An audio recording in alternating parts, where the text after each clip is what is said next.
Papa Guy-Émile Oufasé-Tikwabo a pour mission de conduire le peuple de Dieu vers la vie éternelle. Ou encore, Papa Guy-Émile Oufasé-Tikwabo est celui qui conduit le peuple de Dieu vers la vie éternelle. Donc, comme nous l'avons déjà dit, l'OPH, c'est la mission secrète de Jésus-Christ. Et l'association Luzolo Amour, qui est une association de bienfaisance à caractère spirituel, c'est l'habit de l'OPH. C'est-à-dire, l'association Luzolo Amour, c'est comme un vêtement, un habit que l'OPH utilise pour faire passer son message. Donc l'OPH, notre OPH, c'est la voie par excellence choisie par l'Éternel Dieu. C'est son bien personnel, le bien personnel de Yahvé, notre Dieu qui nous a tous créés. Nzambiwa Bonga. Le Seigneur Jésus-Christ, c'est lui le chef de l'association Luzolo Amour. C'est à lui qu'appartient l'association Luzolo Amour. Le Seigneur Jésus-Christ qui est lui-même amour. Le Seigneur Jésus-Christ qui est la vérité. Le Seigneur Jésus-Christ qui est le chemin. Le Seigneur Jésus-Christ qui est la vie.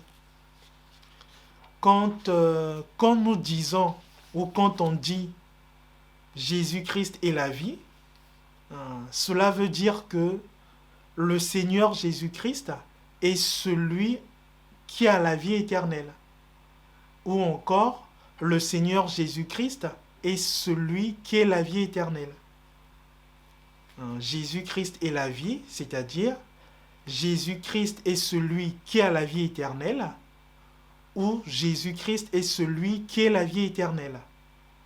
Donc, puisque le Seigneur Jésus-Christ est celui qui a la vie éternelle, puisque le Seigneur Jésus-Christ est celui qui est la vie éternelle, alors nous, les hommes de la terre, si nous suivons le Seigneur Jésus-Christ, si nous œuvrons pour lui sincèrement, si nous continuons à œuvrer véritablement pour lui, nous aussi, nous aurons la vie éternelle auprès de lui, auprès de Dieu, ce jour-là où il viendra pour juger ce monde.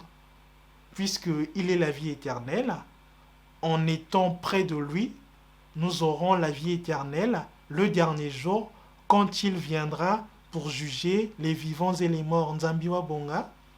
Papa Guy-Émile Oufasé-Tikwabo est bien celui qui conduit le peuple de Dieu vers la vie éternelle.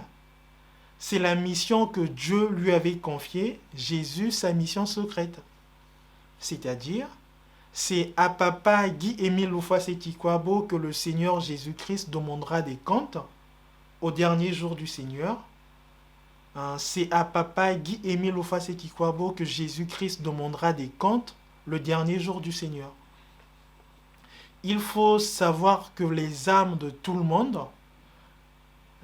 que ce soit les âmes de ceux qui prient dans la Sla OPH, que ce soit les âmes de ceux qui prient dans les autres religions, que ce soit les âmes de ceux qui ne prient pas, que ce soit les âmes de ceux qui ne croient pas en Dieu, tout le monde, leur âme, les âmes de tout le monde, quelle que soit sa couleur de peau, quelle que soit notre ethnie, le dernier jour, quand le Seigneur Jésus-Christ viendra pour juger les vivants et les morts, toutes les âmes seront comptées sur la tête de Papa Guy-Émile Oufasé-Tikwabo.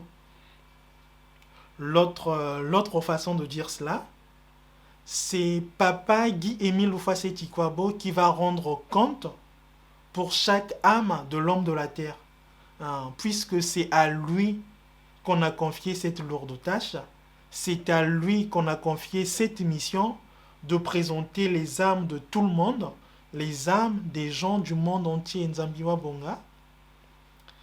C'est dans cette 4e génération de Dieu le Père que le Seigneur Jésus-Christ reviendra pour juger les vivants et les morts. Il n'y aura plus une autre génération après cette 4e génération qui est conduite par Dieu le Père lui-même. C'est donc bien dans cette période de quatrième génération qui est revenu à lui-même Dieu le Père qu'arrivera la fin des temps.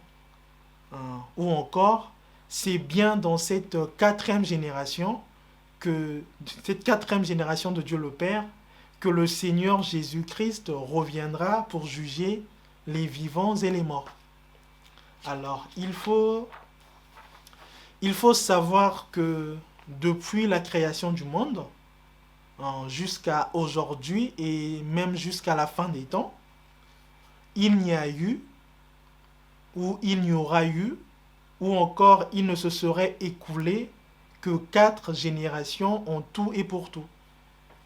C'est-à-dire, toute l'histoire de l'humanité depuis la création du monde, toute cette histoire tient sur 4 grandes périodes ou 4 générations, à savoir, la première génération, elle part de la création du monde jusqu'au déluge de Noé.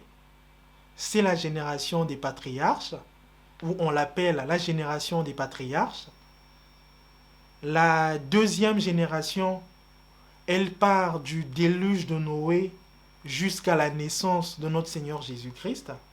C'est la génération des prophètes, ou on l'appelle la génération des prophètes. La troisième génération, elle part de la naissance de notre Seigneur Jésus-Christ jusqu'au 31 décembre 1999 à minuit. C'est la génération messianique, ou on l'appelle la génération messianique. Et enfin, la quatrième génération, elle part de l'an 2000 jusqu'à nos jours. C'est la génération de l'Éternel Dieu le Père, ou on l'appelle la génération de l'Éternel Dieu le Père. L'existence de ces 4 générations, c'est une vérité divine de l'heure que nous a révélé Papa Guy Émile Ofasseti-Kwabo. Ça fait partie des choses nouvelles que Dieu a révélées depuis. Et nous le lisons dans la note circulaire numéro 12 du 5 mai 2003. Nzambiwa Bonga.